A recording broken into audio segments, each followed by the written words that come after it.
Surabaya Mengaji. Yuk, dukung dakwah Surabaya Mengaji. Salurkan harta terbaik Anda untuk operasional dakwah.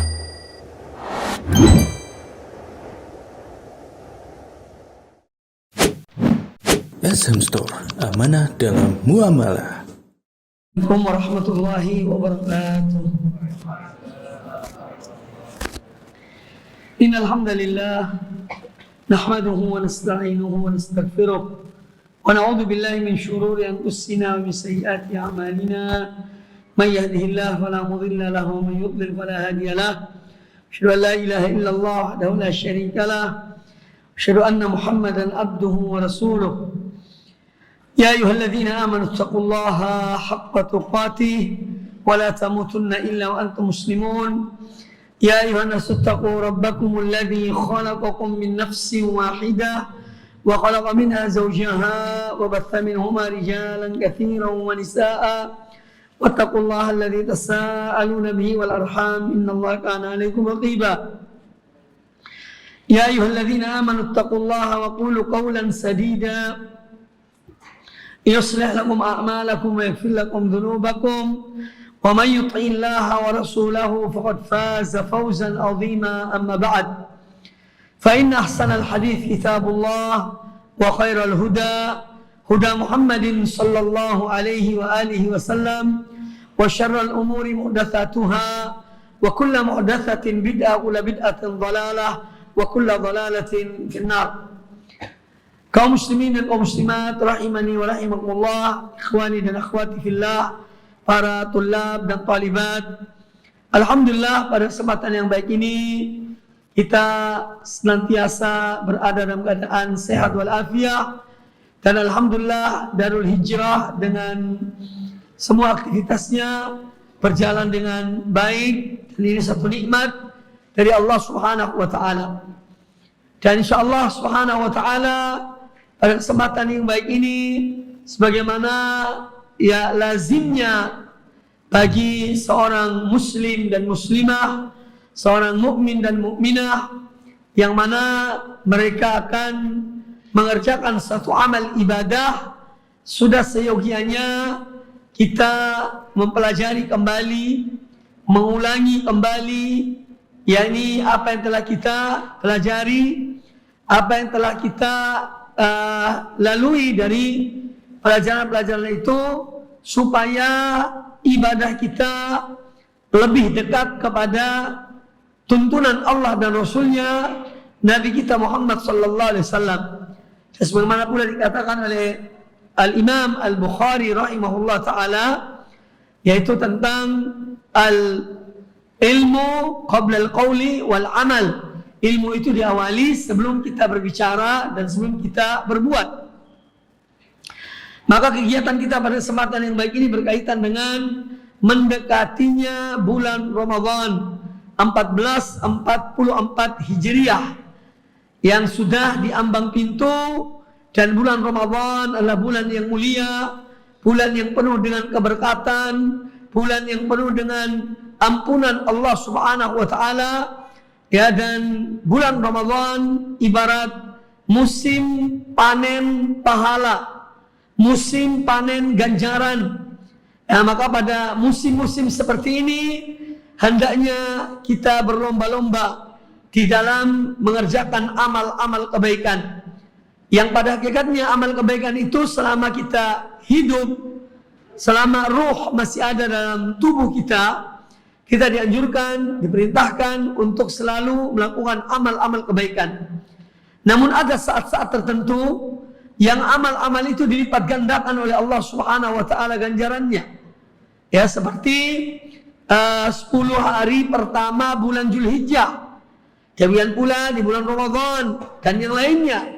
Dari saat-saat yang Allah mencintai seorang hamba mengerjakan amal soleh, lebih Allah cintai daripada di waktu-waktu yang lainnya. Nah, oleh karena itu sebagai tulabul ilmi hendaknya kita mempelajari sebelum kita melangkah, ya, melaksanakan ibadah yang agung ini, yaitu ibadah puasa di bulan Ramadan, yang dia merupakan salah satu dari arkanul Islam yang 5, yaitu saumu Ramadan atau siam syahri Ramadan, yaitu berpuasa di bulan Ramadan.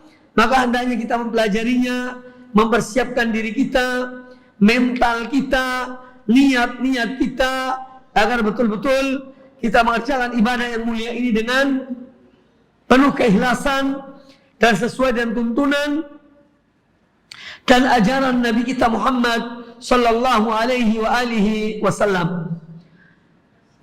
Tema yang diberikan ke saya itu naikin. Ini pendek tenggelam.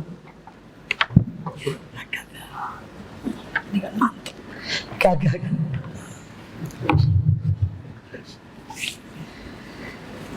Baik, ikhwani fillah rahimakumullah. Tema kita insyaallah pada kesempatan yang baik ini yaitu menyambut kedatangan bulan Ramadan. Apakah ada tuntunan bahwa kita menyambut gembira datangnya bulan Ramadan? Jawabannya adalah iya, ya, karena memang dicontohkan oleh Rasulullah sallallahu alaihi wasallam. Di antaranya adalah hadis Abu Hurairah radhiyallahu taala anhu, bahwasanya Rasulullah sallallahu alaihi wasallam bersabda, "Atakum Ramadan." Telah datang kepada kalian bulan Ramadan. Syahrun mubarakun. Bulan yang penuh dengan keberkatan. Bulan yang penuh dengan keberkatan. Faradallahu azza wa jalla alaikum siyamahu. Allah azza wa jalla mewajibkan atas kamu sekalian puasa. Jadi pada bulan tersebut. Tuftahu fihi abwabus sama. Pintu-pintu langit dibuka pada bulan Ramadan. Wa tughlaqu fihi abwabul jahim. Dan pintu-pintu neraka pun ditutup. Wa tughallu fihi maradatus syayatin. Dan para syaitan yang membangkang itu dibelenggu. Tughallu ay dalam satu riwayat wasulsilatis syayatin. Ya, jadi at-taghlil sama dengan atau at-taghlil ya sama dengan salsala yusalsilu, yaitu dirantai, diikat, ya, dibelenggu. Wa tughallu fihi maradatus syayatin. Dan dibelenggu pada bulan Ramadan itu para syaitan yang membangkang. Ya, lillahi fihi lailatun khairun min alfi syahrin. Pada bulan Ramadan ada satu malam yang lebih baik dari 1000 bulan. Man hurima khairaha faqad hurim. Barang siapa yang dia dihalangi, ya, dihalangi kebaikannya, maka berarti dia telah terhalang dari kebaikan. Hadis riwayat Imam An-Nasa'i, juga Imam At-Tirmidzi, dan disahihkan oleh Imam Al-Albani rahmatullah alaih. Para ulama menyebutkan bahwa ketika Nabi SAW menyebut atakum syahrul Ramadan, syahrun mubarak, kata beliau, kata para ulama, ini adalah dalil sebagai landasan tentang menyambut bulan Ramadan. Nah, bagaimana seorang mukmin menyambut bulan Ramadan itu?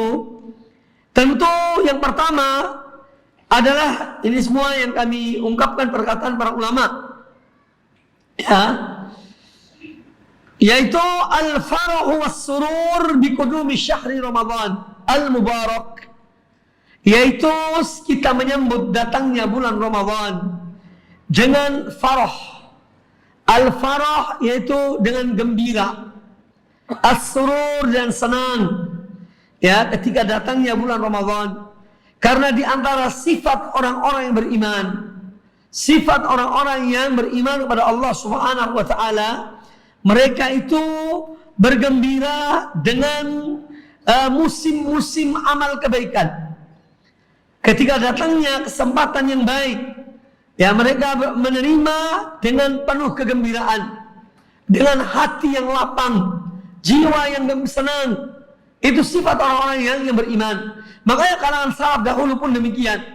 Mereka ketika bahkan sebelum datangnya bulan Ramadan, dari jauh hari mereka telah mempersiapkan Apa yang mereka siapkan? Hati mereka, niat-niat mereka, agar betul-betul mereka sungguh-sungguh beramal, beribadah hanya karena Allah Subhanahu wa ta'ala.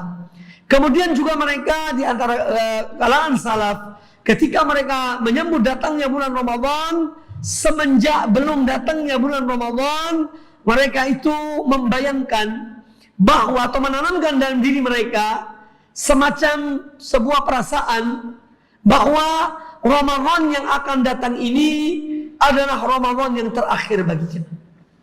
Dan demikian mereka betul-betul mempersiapkan zahiran wa batinan. Bukan sekedar berlalu begitu saja. Ramadan ini terakhir bagi aku. Aku tidak akan ketemu lagi Ramadan yang akan datang. Sehingga betul-betul ya, perasaan ini, ya, penanaman sikap ini akan betul-betul mendorong, memberikan semangat. Dan ini pun diajarkan oleh Nabi SAW. Sallu salatal muwaddi'. Ketika akan salat, di antara ucapan beliau, salatlah sebagaimana salat orang yang akan meninggalkan dunia ini. Sallu salatal muwaddi'. Muwaddi' itu orang yang akan tinggalkan dunia ini. Jadi seakan-akan salat yang aku kerjakan sekarang ini salat yang terakhir. Aku tidak ketemu lagi dengan salat yang berikutnya. Dan demikian maka menjadikan seorang hamba itu khusyuk dalam salatnya. Nah, maka apabila hal ini tertanam dalam diri seorang, ya, dalam semua amal ibadahnya, ini amal terakhir yang aku lakukan, maka dia akan sungguh-sungguh dalam beramal. Permasalahannya, kita ini lalai, kita ini terlena, kita ini menganggap wah, aku masih panjang umurku, masih lama kesempatanku, masih banyak kesempatanku, sehingga kemudian tidak ada kesiapan mental, iman, ya, mengerjakan yang sudah yang penting kita lalui, ya, tapi tidak maksimal. Sedangkan ibadah itu akan berkualitas tatkala dia dikerjakan dengan maksimal. Dari mana kita mengetahui, ya, bahwa ibadah kita akan lebih berkualitas kalau dilakukan dengan maksimal, zahir dan batin. Allah Azza wa Jalla berfirman kepada Nabi Allah Yusuf alaihissalam, Yahya alaihissalam, kata Allah kepada beliau, ya Yahya, khudhil kitaba biquwwah. Biquwwah. Wahai Yahya, ambillah kitab ini dengan segala kesungguhan. Ya. Allah perintahkan supaya kita mengambil, ya, ajaran Allah dan Rasulnya ini, yaitu dengan sungguh-sungguh. Ya, ya Yahya, khudhil kitaba biquwwah. Wahai Yahya, ambillah kitab ini dengan penuh kesungguhan. Dan demikian pula ibadah hendaknya dikerjakan dengan sungguh-sungguh. Nabi kita Muhammad sallallahu alaihi wasallam, ya, beliau memang tidak ingin memberatkan umatnya. Tapi untuk diri beliau, ketika sholat di malam hari yang beliau wajibkan atas dirinya, karena Allah mewajibkan beliau untuk tahajud di malam hari, maka beliau adalah orang yang sangat sungguh-sungguh dalam beribadah kepada Allah Ta'ala. Orang yang sangat sungguh-sungguh dalam beribadah pada Allah Ta'ala. Beliau sholat, berdiri, ruku, sujud, i'tidal, sujud, ya, dalam waktu yang panjang. Pernah Nabi kita Muhammad SAW sholat di malam hari dengan membaca As-Sab'ut Tiwal.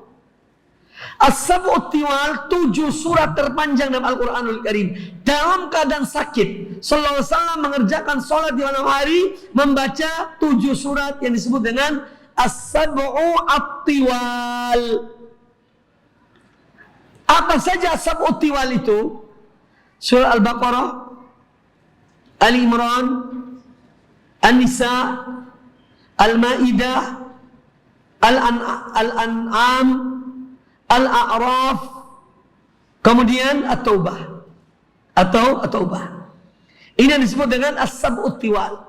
7 surat terpanjang dalam Al-Quran Al-Karim. Dalam keadaan sakit, beliau sholat, itu lebih dari 1000 ayat. Ya, 7 surat itu lebih dari 1000 ayat. Ini contoh kesungguhan. Demikian pula para anbiya, para rasul. Puasa Daud itu sehari puasa, sehari tidak puasa, itu menunjukkan kesungguhan. Walaupun Allah tidak mewajibkan. Maka dari itu intinya dari apa yang diinginkan adalah, yaitu hendaknya seorang ketika melakukan suatu amal ibadah, hendaknya dia bersungguh-sungguh. Jangan setengah-setengah. Allah memuji orang-orang yang sholat bukan sekedar sholat, ya, tapi sholat plus. Mana dasarnya? Yaitu firman Allah Azza wa Jalla, "Qad aflahal mu'minun alladzina hum fi salatihim khashi'un." Sungguh telah beruntunglah orang-orang yang beriman. Orang beriman yang mana yang beruntung itu? Alladzina hum fi salatihim khashi'un. Yaitu orang-orang yang mereka khusyuk di dalam salat mereka. Jadi Allah tidak sekedar menyuruh kita untuk salat, wa aqimus shalah, tapi ada nilai plus yang disuruh kita untuk mengerjakannya, memperhatikannya, yaitu kehusyuan. Karena kehusyuan itu adalah ruh salat. Ruhnya salat itu adalah khusyuk. Salat itu ibarat badan, ya, ibarat badan. Ada ruhnya badan ini kalau seorang khusyuk dalam salatnya, ya, betul-betul dia konsentrasi. Dan ketika Allah mensyariatkan kita mengawali salat dengan takbiratul ihram, yaitu pada Allahu Akbar, ini isyarat kepada kita, sekaligus sebagai pendidikan untuk kita ini salat khusyuk, bahwa yang dihadapi ini adalah zat yang maha besar, yang paling besar, tidak ada yang lebih dari itu. Maka semua problematika kehidupan itu kecil di hadapan Allah Subhanahu wa taala. Itu isyarat-isyarat demikian. Ya, pesan-pesan yang ada dalam sholat itu dengan Allahu Akbar tadi, yang betul-betul seorang selesai sholat mendapatkan kedamaian. Assalamualaikum warahmatullahi, assalamualaikum warahmatullahi. Betul-betul dia keluar dari sholatnya tenang, damai. Ya, jadi sholat ini bukan sekedar mengerjakan kewajiban 5 waktu sehari semalam, tapi ada nilai-nilai yang terkandung dalam sholat itu. Maka dari itu ibadah pun demikian, atau puasa pun demikian. Puasa tidak sekedar seorang menahan makan dan minum, ya, di siang hari, ya, menahan makan dan minum dan hal-hal yang membatalkan puasa di siang hari. Tapi lebih dari itu, puasa seorang mukmin adalah puasa semuanya, al-jawarih, puasa lahir dan batinnya, anggota badannya, lisannya, pendengarannya, pandangannya juga ikut berpuasa. Dalam arti tidak melakukan kemaksiatan. Lisannya dijaga, dipelihara. Pandangan matanya dijaga, dipelihara dari yang haram. Pendengarannya pun demikian, dijaga dan dipelihara dari mendengar hal-hal yang haram, dan seterusnya. Sehingga nilai puasa itu ada. Karena apa? Hikmah puasa itu adalah la'allakum tattaqun. La'allakum tattaqun. Ini misi yang dibawa oleh puasa itu. Ya ayyuhalladzina amanu kutiba alaikumussyam kama kutiba alal ladzina min qablikum la'allakum tattaqun. Wahai orang yang beriman, diwajibkan atas kalian berpuasa sebagaimana diwajibkan orang sebelum kalian, agar kalian bertakwa. Itu misi yang dibawa oleh ibadah puasa itu, menciptakan hamba-hamba Allah yang bertakwa kepada Allah Subhanahu wa taala. Jadi bukan sekedar menahan makan dan menahan minum, serta hal-hal yang membatalkan puasa, mulai terbitnya fajar sampai terbenamnya matahari. Ya, itu definisi. Ya. Tapi bagaimana seorang mempraktekannya? Nah, semua itu, ya, ibadah-ibadah kita akan bernilai, ya, yang dia itu bersifat amalan zahir.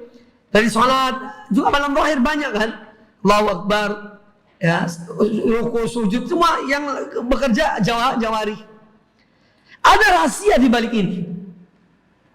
Agar amalan-amalan zahir ini betul-betul bernilai, kita harus memperhatikan a'malul qulub. A'mal al-qulub. Amal hati ini dibahas oleh para ulama-ulama salaf. Ya.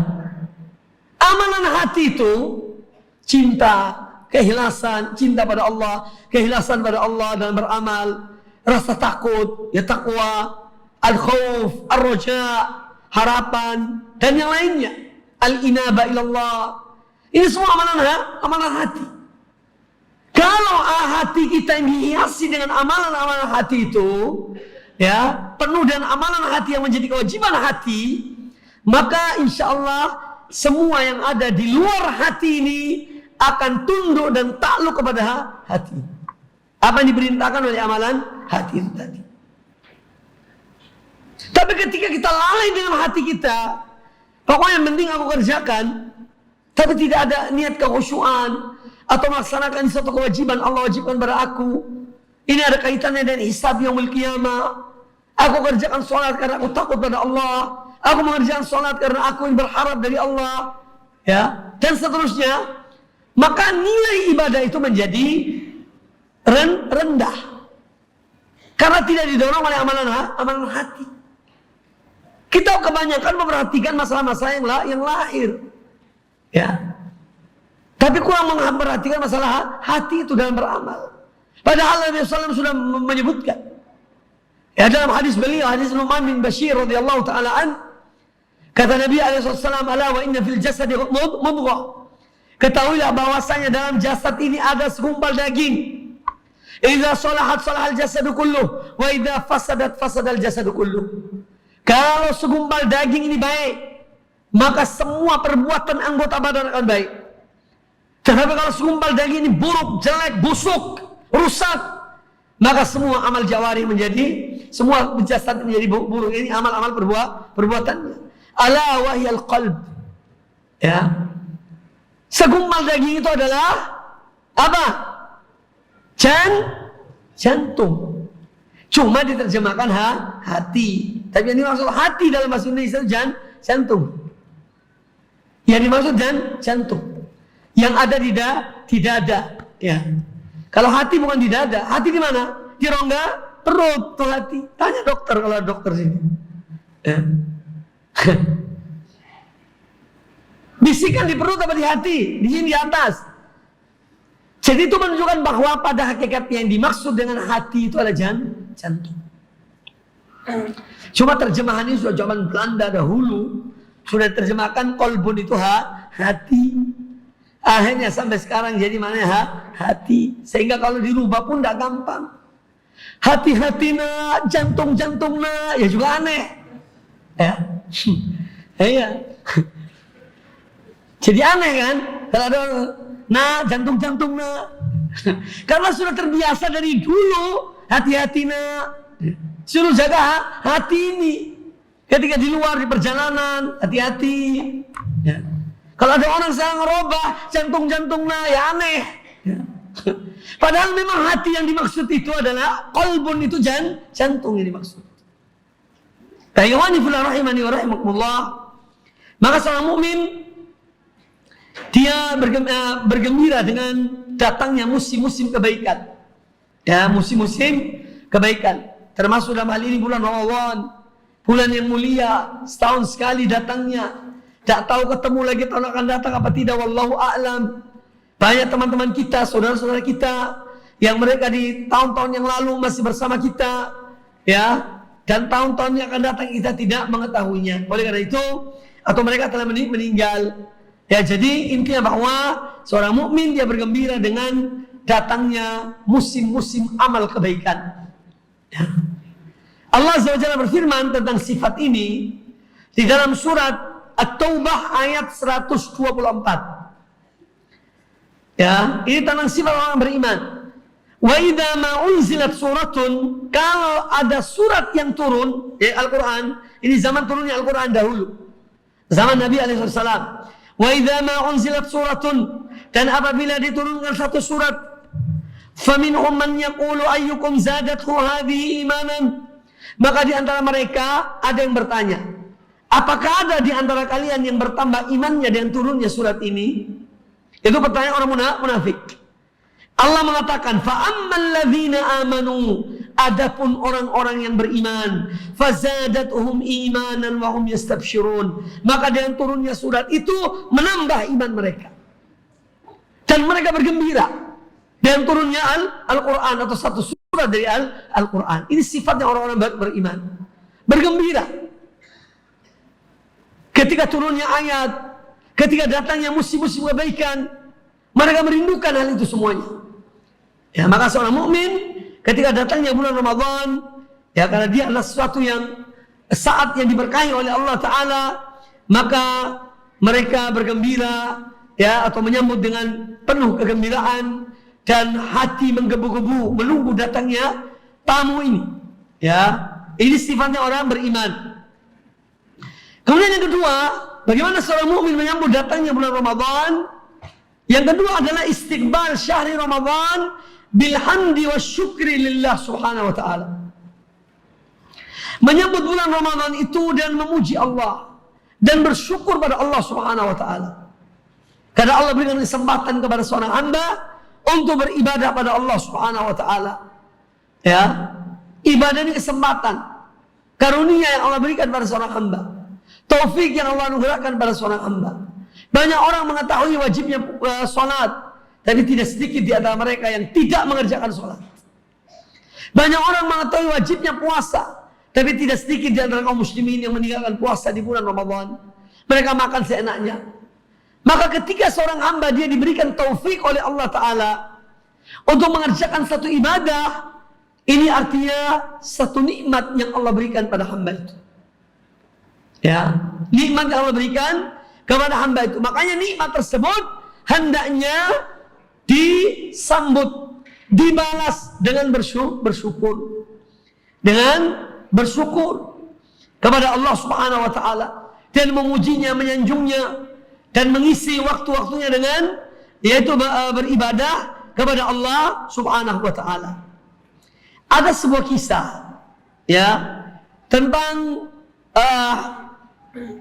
dengan ketika seorang mendapatkan kesempatan untuk beribadah pada Allah, misalnya dengan dia bertemu lagi dengan bulan Ramadan, ini satu nikmat dan karunia Allah pada hamba itu.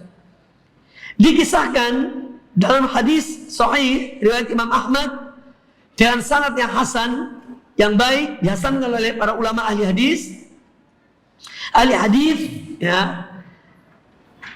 Dari Abu Hurairah radhiyallahu taala anhu, beliau berkata, "Kana rajulani min Baliyin." Pernah ada dua orang bersaudara dari kabilah Bali. Bali nama tempat. Ya. Kalau sekarang kabilahnya itu namanya Al-Balawi. Ya, Al-Balawi. Jadi fulan Al-Balawi artinya dia dari kabilah yang dulu Bali. Hayyun min Qudha'ah. Ini salah satu kabilah dari Bani Qudha'ah. Dua orang ini aslama ma'an Nabi sallallahu alaihi wasallam. Mereka memeluk Islam, mereka hidup bertemu dengan Nabi sallallahu alaihi wasallam. Kemudian pada suatu saat ada peperangan, wastushhida ahaduhuma. Salah seorang dari dua orang ini yang masuk Islam meninggal, mati syahid. Jadi satu ini mati syahid. Wa ukhiral akharu sanatan. Dan yang satunya lagi itu umurnya dipanjangkan oleh Allah Ta'ala sampai 1 tahun kemudian. 1 tahun kemudian baru dia meninggal. Yang kedua ini. Lalu qala Talha bin Ubaidillah radhiyallahu an. Talha bin Ubaidillah salah seorang sahabat Nabi alaihi wasallam radhiyallahu an. Beliau itu berkata, "Fa uritul jannata." Aku bermimpi ditampakkan pada aku surga. Yani dalam mimpinya. Uritul jannata. Aku diperlihatkan dalam mimpiku surga. Fara'aitul mu'akhkhara minhuma udkhila qabla syahid. Maka aku melihat orang yang meninggal kemudian yang tidak mati syahid itu didahulukan masuk surga. Jadi orang yang meninggal yang kedua 1 tahun kemudian itu yang duluan masuk surga. Bukan yang syahid, bukan yang mati syahid. Ya. Fata'ajabtu lidzalika. Maka aku merasa heran. Kok orang ini yang satu mati syahid tahun sebelumnya, kemudian tahun berikutnya yang meninggal itu yang tidak mati syahid, tapi dia duluan masuk surga. Fata'ajabtu lidzalika. Aku heran dengan hal tersebut. Fa asbahtu, ya, di pagi hari, kata Talha bin Ubaidillah, fa dzakartu dzalika lin Nabi sallallahu alaihi wasallam. Aku sebutkan mimpiku kepada Nabi sallallahu alaihi wasallam. Dua orang yang aku mimpi itu, yang mati syahid kemudian masuk surganya. Yang pertama masuk surga yang wafat di tahun berikutnya. Kemudian audzukira dzalika li Rasulillah sallallahu alaihi wasallam. Yani hal ini disampaikan kepada Nabi alaihi wasallam, mimpi dari Talha bin Ubaidillah. Faqala Rasulullah sallallahu alaihi wasallam, maka Rasulullah SAW bersabda, "Alaysa qad shama ba'dahu Ramadan?" Bukankah orang yang meninggal kemudian dia masih sempat berpuasa 1 tahun, yakni Ramadan berikutnya, dibandingkan dengan yang meninggal duluan. Ya, alaysa qad shama ba'dahu Ramadan? Bukankah dia orang itu yang terakhir meninggal, dia masih punya kesempatan puasa 1 kali Ramadan, melebihi yang sebelumnya. Wa shalla 6,000 rakaah, dan dia sholat dengan 1 tahun itu dia menambah sholatnya 6.000 rakaat, atau kada wa kada rakaah sholat sunnah, atau sekian rakaat sholat sunnah yang dikerjakannya. Nah, hadis ini menjelaskan bahwa ketika seorang diberikan kesempatan oleh Allah Ta'ala untuk beribadah, ini artinya satu nikmat yang Allah berikan padanya. Sehingga kita melihat di sini dalam kisah ini bahwa orang yang mati syahid kemudian masuk surganya, karena kelebihan yang dilakukan oleh orang yang masih ditangguhkan umurnya 1 tahun. Ya. Maka dari itu di sini perlu kita bersyukur ketika diberikan kesempatan masih bisa beribadah pada Allah Ta'ala. Kita bersyukur pada Allah Ta'ala, nikmat yang Allah berikan, sehingga Allah berikan kesempatan untuk kita menambah ibadah kita. Ya, oleh karena itu hendaknya disyukuri nikmat tersebut. Kemudian seorang mukmin, ya ini yang ketiga ya, menyambut datangnya bulan Ramadan dan menyiapkan keikhlasan dalam hatinya. Dalam arti niatnya, jangan bayangan bulan Ramadan itu nasi kotak berbuka puasa tertumpuk-tumpuk di belakang. Ya. Sampai kadang-kadang sampai rusak loh. Hati-hati loh, tahun ini panitia tidak boleh seperti itu, bahaya. Ya, ini bukan mubadzir, kesian. Orang itu ketika dia memberikan makanan berbuka untuk dimakan, bukan untuk disimpan sampai kenyang. Ya, yang nyimpan pun tidak bisa makan. Ya.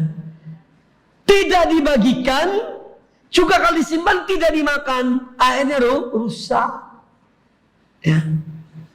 Maka yang sampai terjadi, kita tidak mau hal-hal seperti ini berulang-ulang.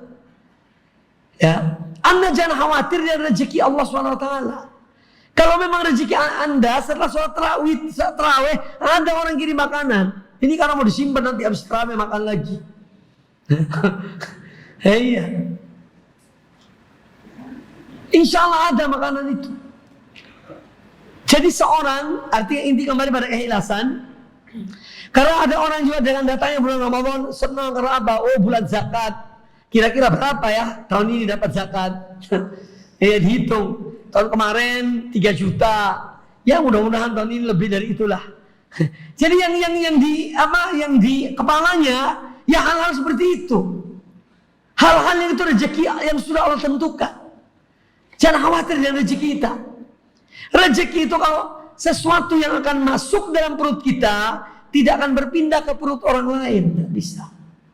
Ya, itu prinsip dalam rezeki. Makanya kalau ada orang hasad, dengki gara-gara rezeki, ini hal yang luar biasa. Kelemahan imannya luar biasa. Karena rezeki Allah menentukan.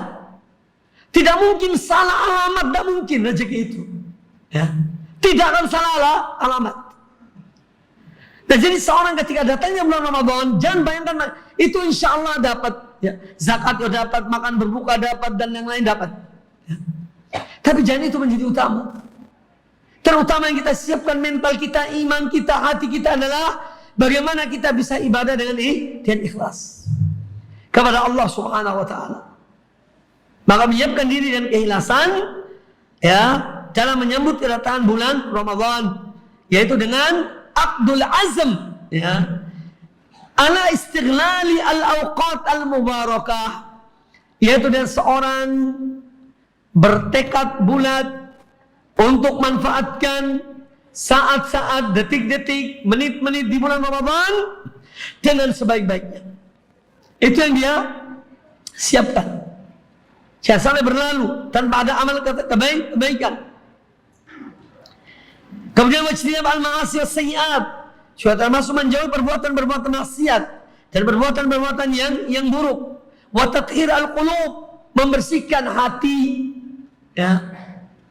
Membersihkan hati, niat-niat kita bersihkan, murni karena Allah Subhanahu wa taala. At-taubah shadiqah, demikian pula taubat yang sebenarnya, mohon ampun pada Allah, al-audatu ila Allah, ar-ruju' ila Allah, kembali kepada Allah Subhanahu wa taala, ya. Karena apa? Allah memberikan balasan pada seorang hamba dilihat dari niatnya, ya. Pertama kali mendorong dia beramal itu apa? Ya, di sini pentingnya keikhlasan. Makanya kata Nabi SAW dalam masalah ibadah puasa di bulan Ramadan, yang ini seyogyanya ada pada setiap orang, dan setiap amal kebaikan yang kita lakukan harus ada dua hal ini. Terambil dari sabda Nabi SAW, man shoma Ramadana imanan wa ihtisaban, ghufira lahu ma taqaddama min dhanbihi. Barang siapa yang berpuasa di bulan Ramadan karena iman kepada Allah, iman pada Rasulnya, dia beriman bahwa puasa Ramadan itu wajib hukumnya, ya. Dia adalah salah satu arkanul Islam. Dia beriman kepada itu, imanan. Itu yang mendorong dia berpuasa. Wahtisaban, dan dia berharap apa yang Allah janjikan kepadanya, berupa ganjaran, berupa pahala, berupa nikmat, kebahagiaan yang Allah janjikan. Ghufira ma taqaddama min dhanbihi, maka akan diampuni apa yang dosa-dosa yang terdahulu. Makanya setiap amal kita ini harus ada dua ini, imanan wa ihtisaban. Kenapa kita sholat? Karena beriman pada Allah dan Rasulnya. Beriman bahwa sholat hukumnya wajib, sholat lima waktu, ya. Ihtisaban, mengharapkan apa yang Allah janjikan pada kita. Dalam semua ibadah harus ada dua ini. Sebagaimana dikatakan diantaranya oleh Al-Imam Ibnu Qayyim rahimahullah ta'ala. Setiap ibadah yang kita lakukan harus memiliki apa yang melatar belakangi kita mengerjakan ibadah itu, dan apa tujuan kita melakukan ibadah tersebut. Apa pendorongnya? Harus karena iman pada Allah, ikhlas pada Allah, dan mengharapkan apa yang Allah janjikan. Itu arti dari imanan wahtisaban. Semua ibadah hendaknya ada niatnya, ada tujuannya, ya. Ada tujuannya untuk apa? Kita beribadah mengharapkan ridha Allah. Kita mau beribadah mengharapkan cinta Allah, mengharapkan apa yang Allah janjikan. Karena Allah menjanjikan bagi orang-orang yang taat kepadanya. Ya, ini tujuan dari kita beribadah kepada Allah Subhanahu wa taala. Kemudian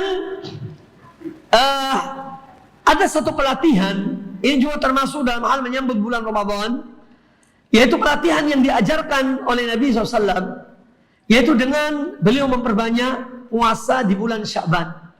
Salah satu hikmahnya adalah persiapan jiwanya, persiapan hati, jiwa dalam menghadapi bulan Ramadan. Maka beliau menterbiah diri beliau, ya. Dan beliau anjurkan kepada yang lainnya juga untuk berpuasa di bulan Ramadan, di bulan Sya'ban, sebagai bentuk persiapan seseorang untuk menghadapi bulan Ramadan. Karena kata Nabi SAW bahwa bulan Ramadan itu, bulan Sya'ban itu bulan yang orang itu lalai, ya. Karena antara Rajab dan Ramadan biasakan sesuatu yang dilalaikan oleh manusia. Oleh karena itu Nabi SAW banyak berpuasa di bulan tersebut, ya, sehingga dia tidak menjadi sesuatu yang dilalaikan.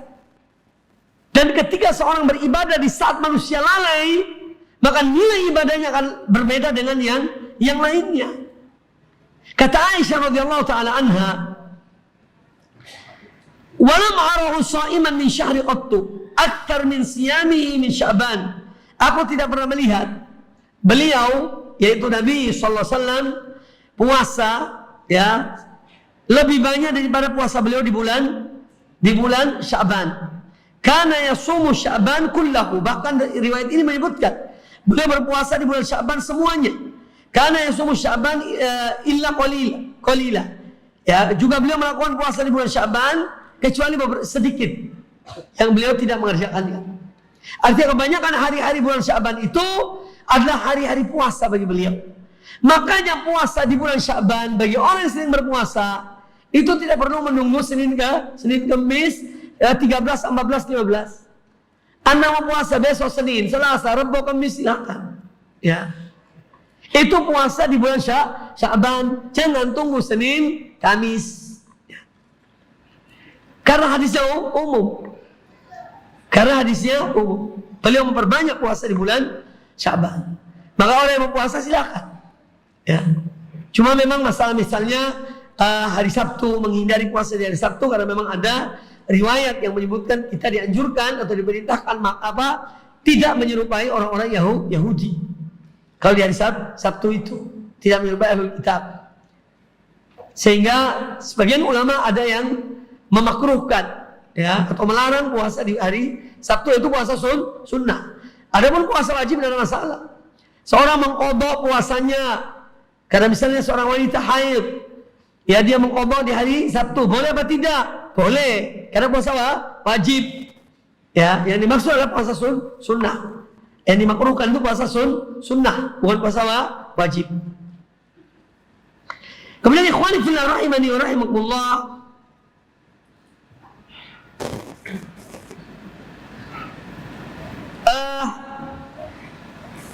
di antara bagian dari mempersiapkan datangnya bulan Ramadan, seorang itu ya sudah disinggung tadi sebetulnya, mengingat tentang nilai waktu itu, bahwa detik-detik, saat-saat yang kita lalui di bulan Ramadan adalah saat-saat yang sangat bernilai. Ya, jadi dia memiliki nilai tinggi karena kalau ibadah di bulan Ramadan itu. Maka jangan sampai seorang menyia-nyiakan waktunya itu dengan ya game, ya hati-hati loh mahasiswa. Jangan sampai sambil menunggu habisnya waktu datangnya maghrib, ya biar terasa cepat cepat maghribnya, yaitu diisi dan hal-hal yang tidak bermanfaat. Allah, waktu ini sangat berarti. Seorang akan mengetahui nilai waktu itu kalau sudah berlalu baginya. Ya. Makanya sebagian ulama mengatakan ya bahwa an-nasu fi hayatihim amwat wa idza matu istaiqadhu. Maknanya kurang lebih demikian. Manusia ketika hidup, mereka itu ibarat orang-orang mati. Mereka akan tahu nilainya hidup di dunia kalau mereka sudah meninggal. Baru tahu, baru bangkit dari tidurnya. Selama dia di dunia, ya, dia akan mengetahui nilai waktu itu kalau sudah mati. Tapi sudah tidak bisa kembali ke dunia ini.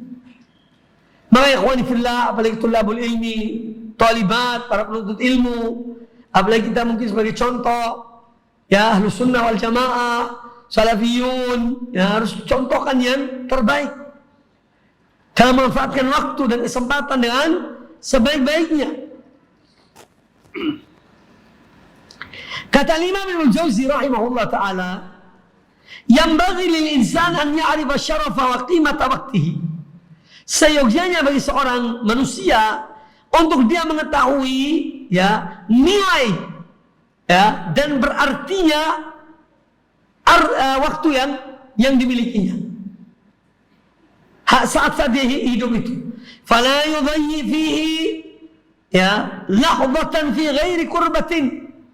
Maka jangan dia melalaikan atau menghabiskan waktu itu dalam hidupnya walaupun satu lahdah, walaupun sebentar, tanpa dia melakukan amal kebaikan, ketaatan pada Allah Subhanahu wa taala. Ya.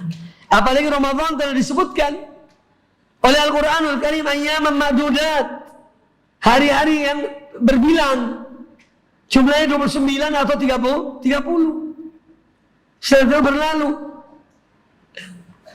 Kesempatannya satu bulan. Dan 1 bulan itu sudah pas untuk berpuasa.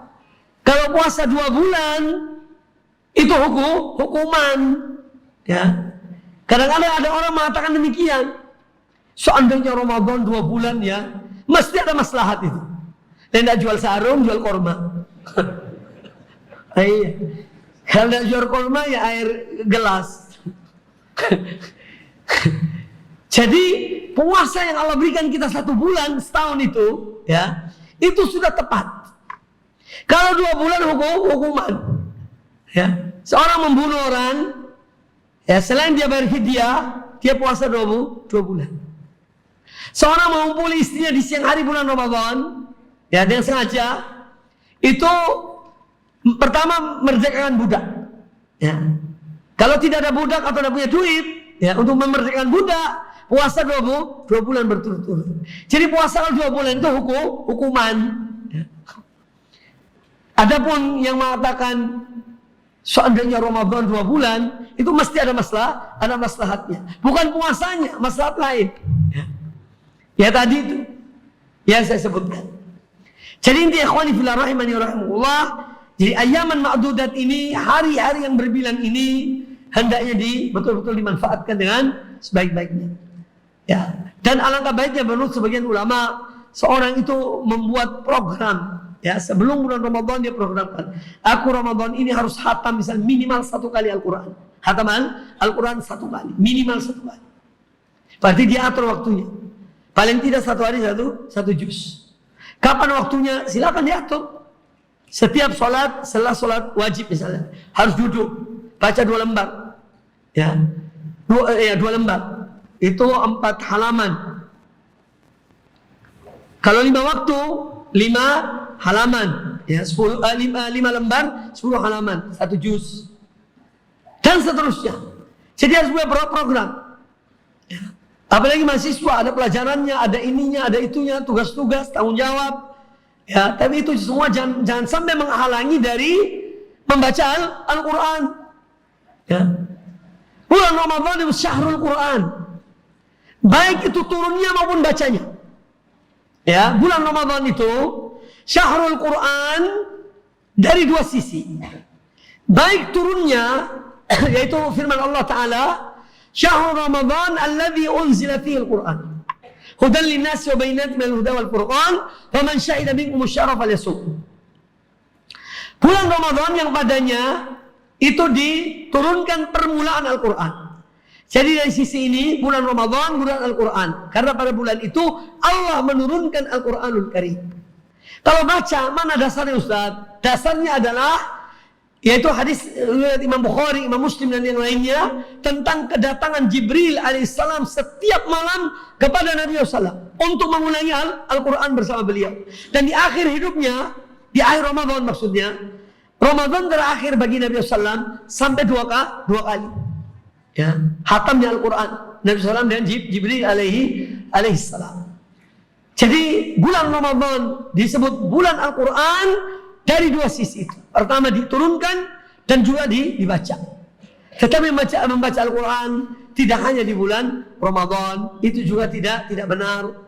Ya, karena kalau kita melihat para salaf dahulu, yang mereka itu menghatamkan Al-Quran dalam waktu yang tertentu, paling tidak 1 bulan sekali. Ya, itu top. Kalau 1 bulan sekali itu termasuk bagi mereka itu termasuk lemah iman. Ya, yang 1 bulan 1 kali. Kebanyakan mereka 1 minggu hatam. Setiap minggu hatam Al-Quran Karim. Ada riwayat-riwayat dari Imam Abu Hanifah, Imam Syafi'i sampai 60 kali hatam di bulan Ramadan. Ya. Jangan heran. Jangan Anda mengukur waktu mereka sama dengan waktu kita. Mereka manfaatkan waktunya sebaik-baiknya. Mungkin Anda kalau otak hati dan akal tidak masuk akal. Ya. Sampai 60 kali hatam. Itu gimana? Ya jangan dibayangkan. Tapi riwayat-riwayat itu ada di buku tulis dalam kitab-kitab para ulama tentang ulama dahulu. Bagaimana mereka kepada Al-Quranul Karim. Jadi Al-Quranul Karim adalah salah satu amalan yang hendaknya dilakukan di bulan Ramadan adalah kita menyiapkan diri untuk betul-betul membaca Al-Quranul Karim. Tapi membaca Al-Quran tidak hanya di bulan Ramadan. Kemudian yang berikutnya bahwa ketika seorang mukmin menyambut bulan Ramadan dengan dia mempelajari hukum-hukum berpuasa. Karena ibadah puasa ini atau ibadah kita ini ada aturannya, ada dasarnya, ada dalilnya. Ya, maka hendaknya seorang mempelajari, sebagaimana saya katakan pada muqaddimah tadi, al-ilmu qabla al-qawli wal amal. Ilmu sebelum kita berbuat dan beramal. Bukan setelah terjadi baru kemudian tanya ilmunya. Ya, tidak. Maka mempelajari tentang hukum-hukum, adab-adab puasa, hukum-hukum dalam berpuasa. Ini wajib bagi setiap muslim, baik dia membaca sendiri atau mungkin dia bertanya atau seperti ini menghadiri majelis-majelis ilmu. Ya, sehingga betul-betul kita beribadah kepada Allah ala basirah. Beribadah pada Allah di atas ilmu. Ya. Karena Allah menyuruh kita beribadah pada Allah dan ilmu. Fa'alam annahu la ilaha illallah. Ya, fa'alam annahu la ilaha illallah. Apa makna la ilaha illallah? Tiada sembahan yang hak kecuali Allah. Itu makna la ilaha illallah. Fa'alam annahu la ilaha illallah. Artinya ketahuilah, berilmulah kalian bahwa kalian mempunyai kewajiban. Apa kewajiban kita? Yaitu melaksanakan, menunaikan hak Allah atas kita. Apa hak Allah pada kita yang harus kita berikan pada Allah Ta'ala? Itu beribadah. Makanya beribadah harus dengan ilmu. Tidak boleh beribadah tanpa ilmu. Harus dengan ilmu. Baik ikhwani fillah rahimani wa rahimakumullah. Jadi mempelajari hukum-hukum puasa ini adalah hal-hal yang dianjurkan. Ya. Kemudian juga yang terakhir, memang perlu perlawanan. Mujahadatun nafsi, ya, ala ta'at, ala ibadah lillah.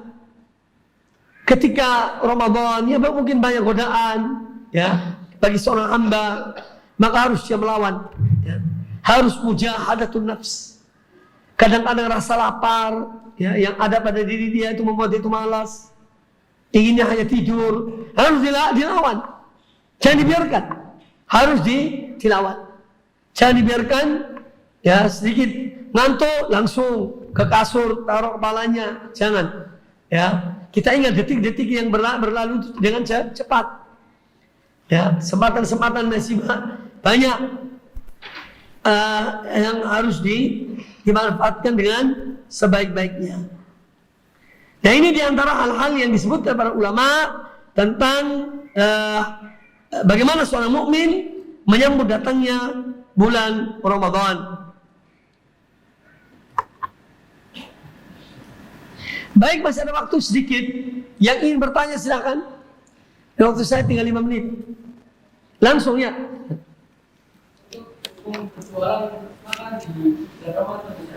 Baik, berjual makanan di bulan Ramadan bagi seorang muslim, ya, apalagi di suatu masyarakat yang di sana itu tidak ada aturan melarang orang berbuka di jalan-jalan, ya.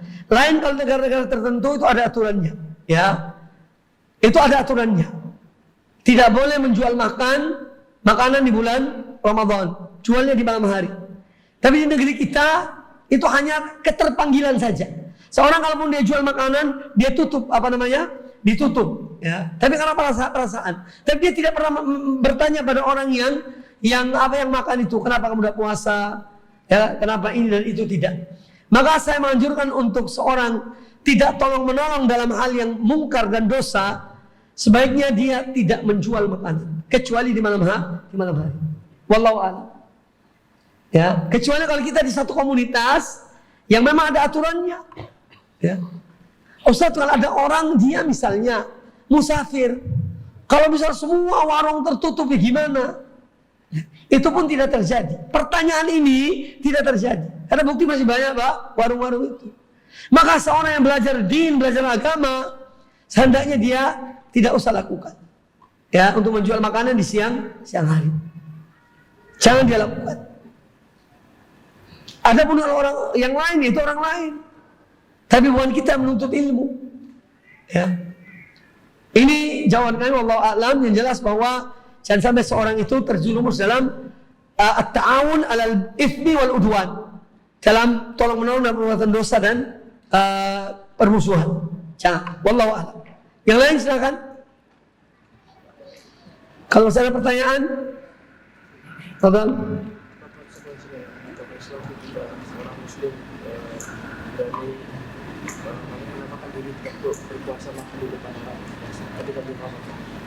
Pada dasarnya seorang yang memang dia tidak berpuasa, itu kan tidak semua orang harus berpuasa. Kadang-kadang ada orang memang dia itu sakit, ya, atau dia musafir, ya. Makanya kita pun jangan gegabah menghukumi orang ini kok siang hari kok makan ya.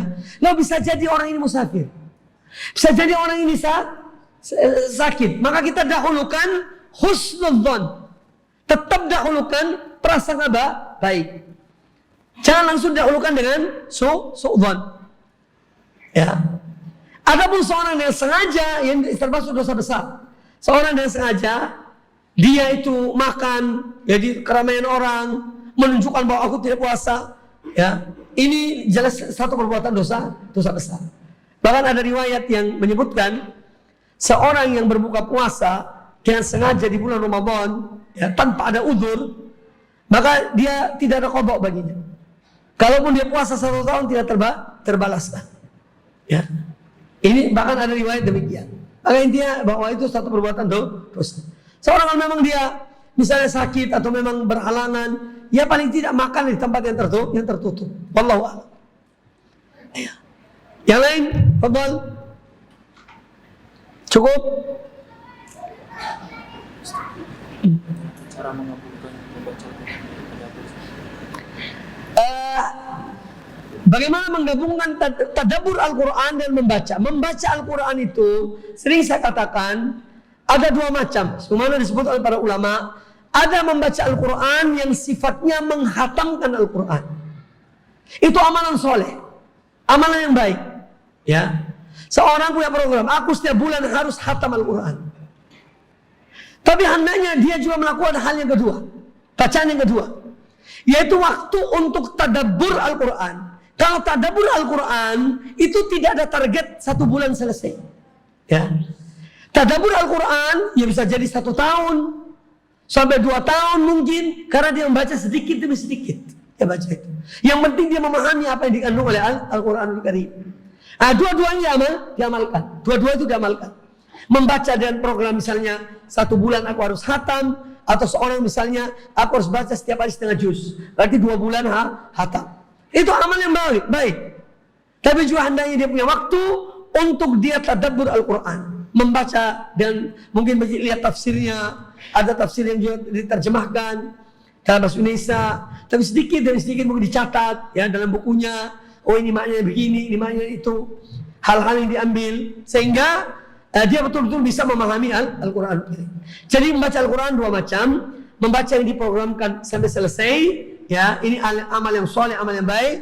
Yang kedua adalah yang lebih panjang dari itu, tanpa ada harus batas waktu 1 tahun, 2 tahun. Intinya dia tadabbur Al-Quran. Wallahu a'lam. Baik, saya kira cukup ya. Sudah oke. Okay. Baik. Insyaallah sesi berikutnya dilanjutkan oleh Ustaz Abdurrahman Hadi. Oh, Ustaz Dahlan ya. Aku dari Lipia Jakarta, Lipia Surabaya. Beliau salah satu alumni Ma'had Ali dulu, ya, di saya Ali dulu sebelum saya Ustaz Ahmad Dahlan. Salah satu alumni kita dari sekolah kita juga. Demikian mudah-mudahan apa yang disampaikan bermanfaat bagi kita semuanya, dan semoga apa yang kita dengar dan kami sampaikan ya, mendapatkan tambahan ilmu ya, dan menjadikan kita lebih tekun, sungguh-sungguh dalam beribadah atau menghadapi ibadah puasa di bulan yang mulia, bulan Ramadan 1444 Hijriah, dan semoga Allah sampaikan kita kepada bulan tersebut. Kita pun tidak tahu ya, ini belum sampai Ramadan ini ya. Jadi kita tidak tahu umur kita, tapi kita mohon pada Allah Ta'ala supaya Allah menyampaikan kita pada bulan Ramadan 1444 Hijriah. Aku qouli hadza wa jazakumullahu khairan. Subhanakallah bihamdika asyhadu an la ilaha illa anta astaghfiruka wa atubu ilaik. Wa sallallahu wa sallam wa baraka ala nabiyyina wa ala alihi wa sahbihi ajma'in. Wassalamu alaikum warahmatullahi wabarakatuh.